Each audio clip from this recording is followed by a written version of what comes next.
Esta figura representa las fases principales del proceso de clonación molecular. Ya explicamos antes que la clonación molecular es una metodología que nos permite obtener muchas copias de un ADN de interés utilizando células. Es un proceso in vivo, a diferencia de lo que ocurría con la PCR, en la que se podían amplificar fragmentos más pequeños, pero en un tubo de ensayo y en un proceso automatizado.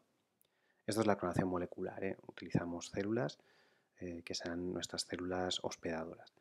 Las fases que vemos aquí, la primera fase, luego lo veremos más en detalle, pero es la creación de un vector recombinante, que es esto que tenemos aquí. Fijaos que lo que vemos aquí representado, esto es un genoma, queremos cortar una parte de este genoma, queremos cortar en nuestro gen de interés, lo que llamaremos el ADN inserto, que es esto que está representado aquí en rojo, utilizando una enzima de restricción. Los enzimas de restricción que utilizamos son los que cortan el ADN en unas secuencias diana específicas, aquí lo hemos representado de este modo, y que además generan extremos cohesivos, es decir, extremos pegajosos. Si utilizamos el mismo enzima de restricción para cortar nuestro ADN de interés y el mismo enzima lo utilizamos también para cortar nuestro vector, se generarán los mismos tipos de extremos cohesivos, y eso es lo que nos interesa para poder obtener estos vectores recombinantes. Fijaos que aquí esto es el genoma, hemos cortado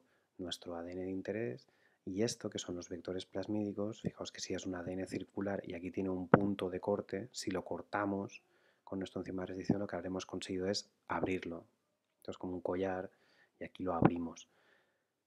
Si juntamos estas dos poblaciones de moléculas en un tubo de ensayo, en algunos casos lo que podremos obtener es que este inserto se quede pegado aquí dentro del vector plasmídico, con lo cual en algunos casos habremos obtenido lo que se llama un vector recombinante. Un vector recombinante es aquel que está formado por secuencias de dos orígenes distintos, es una molécula quimérica.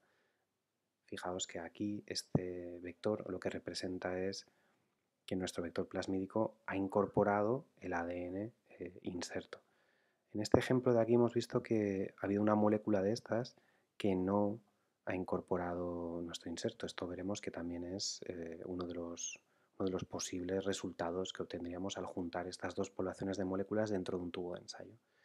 Esta es la fase 1, la creación de un vector recombinante. La fase 2 es la introducción de este vector recombinante dentro de nuestra célula hospedadora. Y la fase 3 es que esto, al crecerlo en placas de cultivo, lo que tendremos que hacer es la selección y la identificación de los clones que incorporan nuestro vector recombinante. Selección e identificación son dos procesos diferentes. Esto lo vamos a explicar con más detalle en las siguientes diapositivas.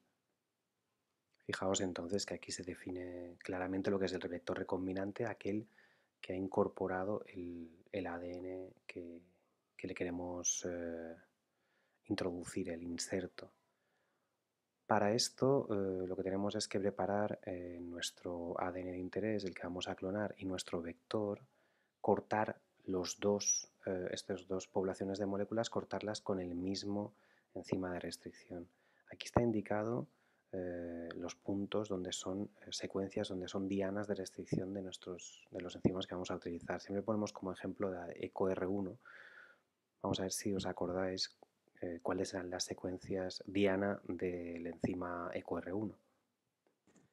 Aquí, si os acordáis, cuando en un determinado ADN aquí hay una secuencia formada por estas letras, esta es la que se llama la secuencia diana para el enzima de restricción. Lo que hace es cortar en las dos cadenas, en estos puntos entre la G y la A, generando estos extremos. Estos extremos llamamos extremos cohesivos porque no son romos, sino que hay un despunte aquí de unos nucleótidos sueltos que, cuando tengan la posibilidad de encontrar los nucleótidos complementarios, formarán puentes de hidrógeno. Por lo tanto, son como extremos pegajosos. ¿Qué ocurriría si el plásmido y nuestro ADN de interés lo cortamos con el mismo enzima de restricción? Ocurriría esto. Si nosotros tenemos nuestro gen de interés con estos extremos que están así y nuestro plásmido lo cortamos igual, puede ocurrir, en algunos casos, puede ocurrir esto, que nuestro inserto se pueda incorporar al vector plasmídico. Cuando el inserto se introduce en el vector plasmídico, este vector se conoce como vector recombinante, porque es una molécula que incorpora secuencias de dos orígenes. Este gen puede ser, por ejemplo, un gen humano y este es un plásmido bacteriano. El resultante de la introducción de este inserto en el plásmido sería una molécula híbrida que tendría componentes humanos y componentes bacterianos.